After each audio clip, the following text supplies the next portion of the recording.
Awesome. Hey guys, this is Roxy with Meet Roxy Jordan, and I have got a phenomenal entrepreneur here with me today, Phil Cooper from Coops Green Team, right?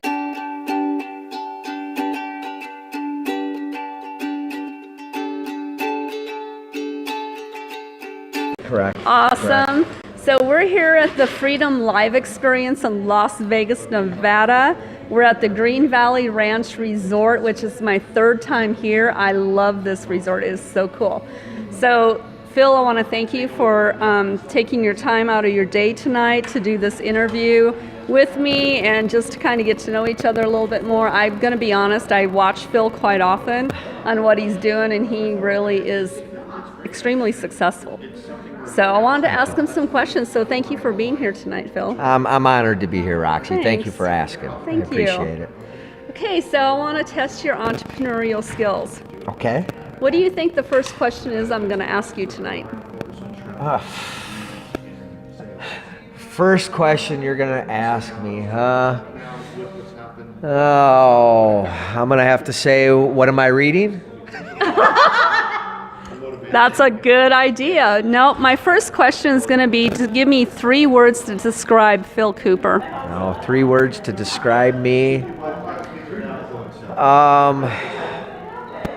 Tenacious. Like that? Focused. Yeah. And free. Love it. Those are awesome. Those are really good. Why did you pick tenacious? Because I'm as stubborn as they get. I don't ever quit anything, even when I absolutely should. That's most entrepreneurs, don't you think? Probably, yeah. That's one of our important traits. Okay, my next question for you is, what was the driving force for you to become an entrepreneur? I was born.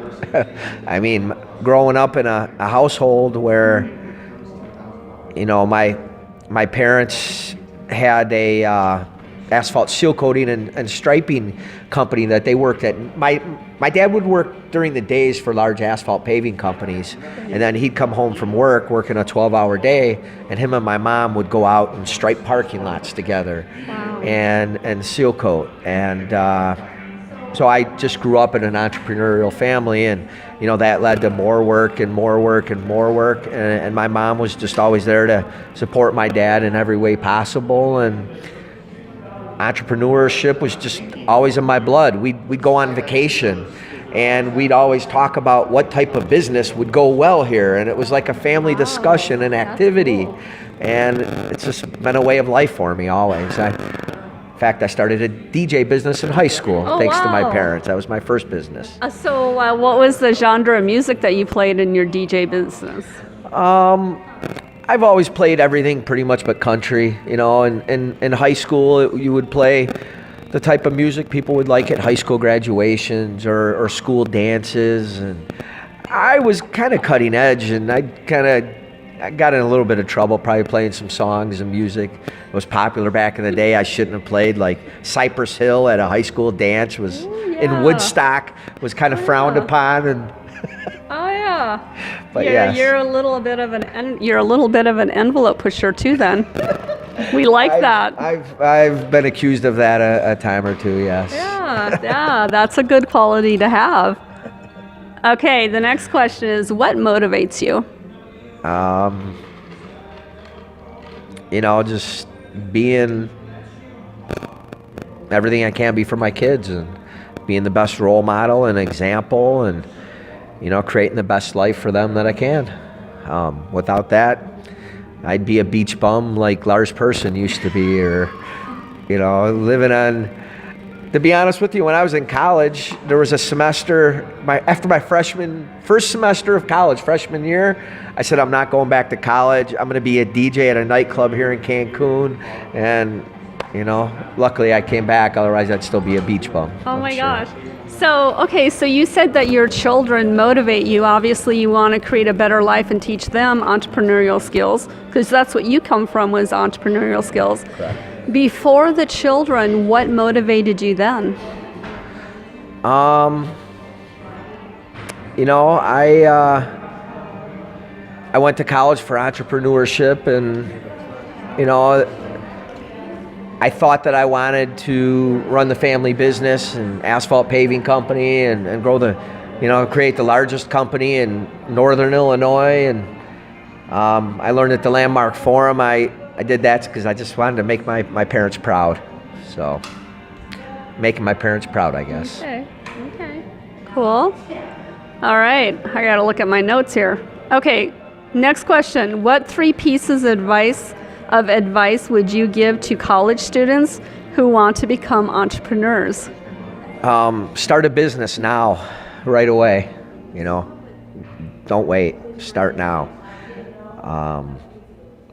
Study stuff outside of school, personal development stuff.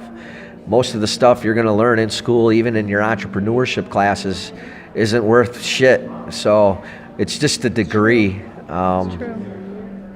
So start learning the life experience skills, the entrepreneurial skills, self-mastery as fast as possible. And then that's the third thing I would say is self-mastery. Really work us on self-mastery to the highest degree. Yeah.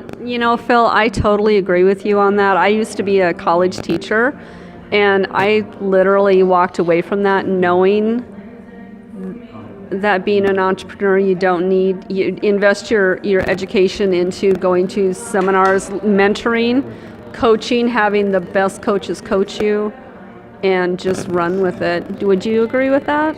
Totally. I'm going to have a hard time trying to tell my kids to go to college. I don't want to be that dad encouraging his kids not to go to college, but I'm going to have a hard time encouraging them to do it too. Right.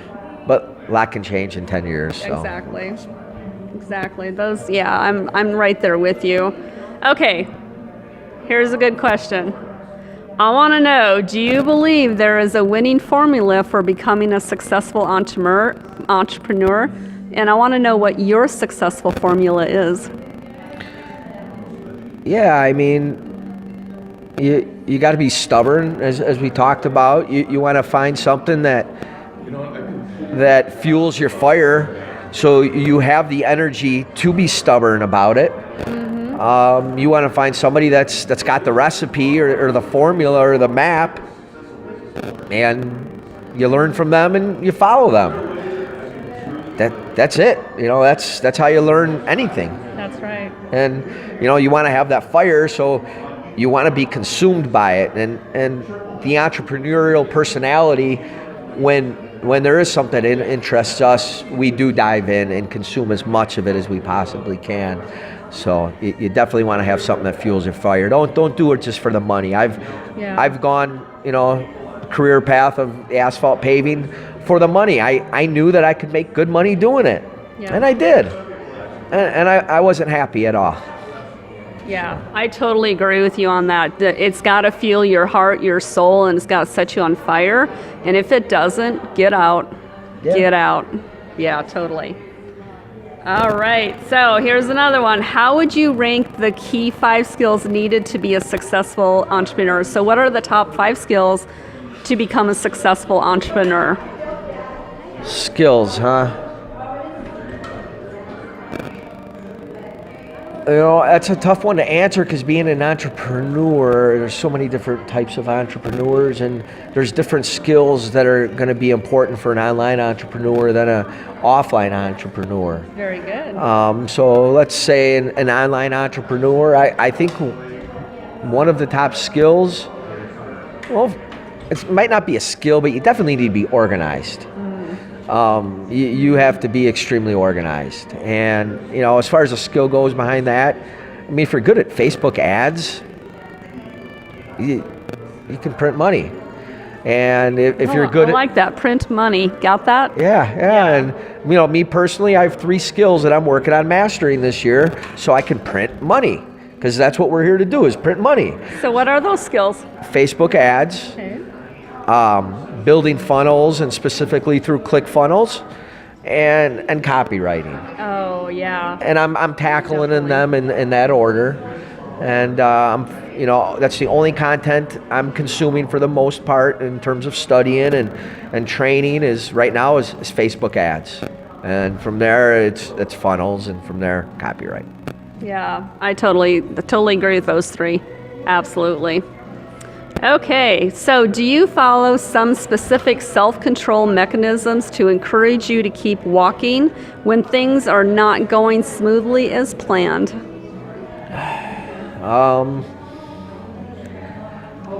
I don't. I've probably always had an unhealthy level of self-confidence. Yeah. Yeah. You know, even when things look most bleak, I know that I'll be fine and get through it. And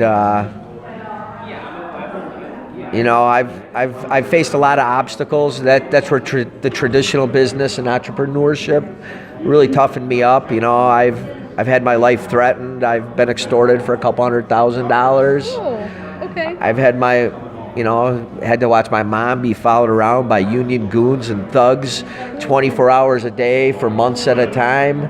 So when I deal with the stuff that I deal with in the online entrepreneurial world, Nothing. No. Phil, where do you live? I live in the Chicagoland area, as you can tell by the union references.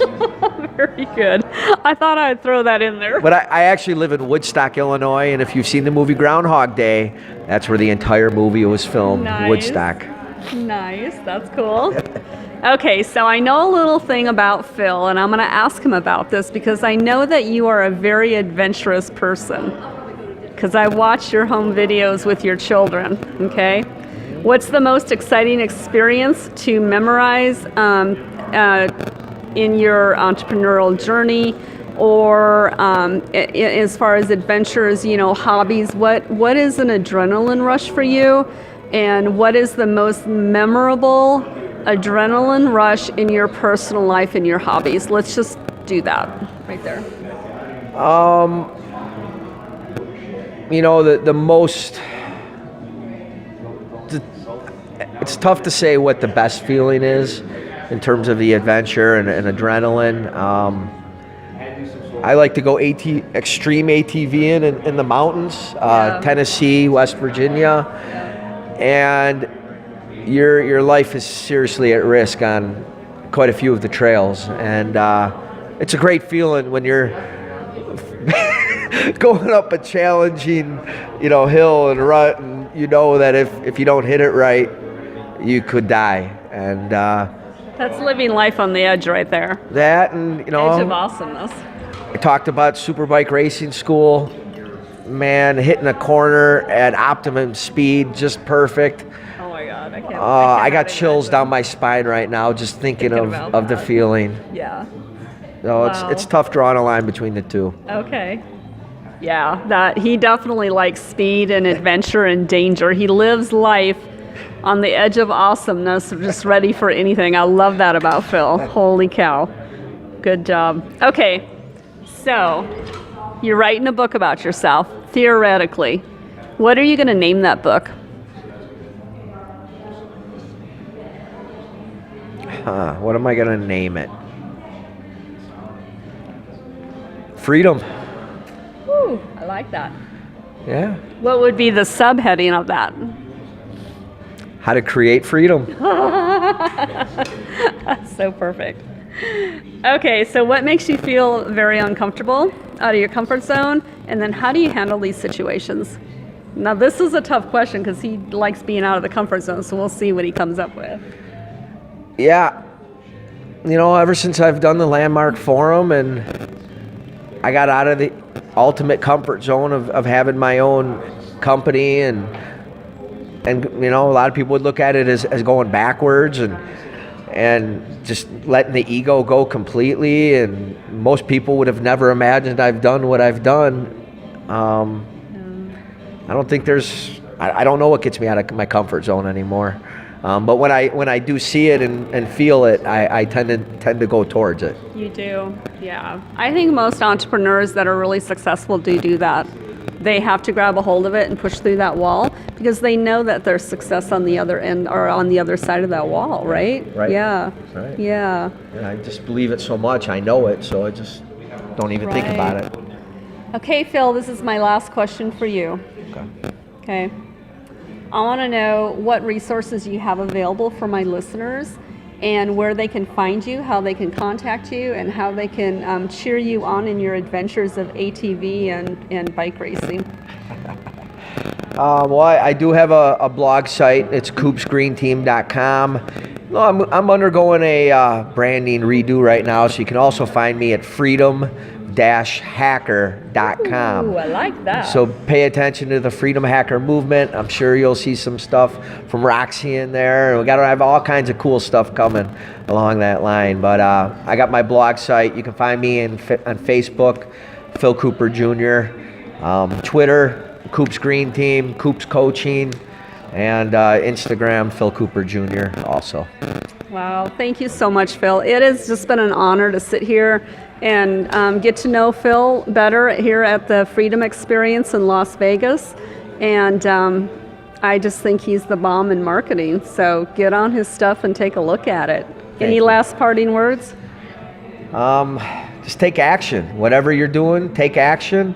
And if you don't enjoy what you're doing, find something that you enjoy that fuels your fire and take action. Yeah, exactly.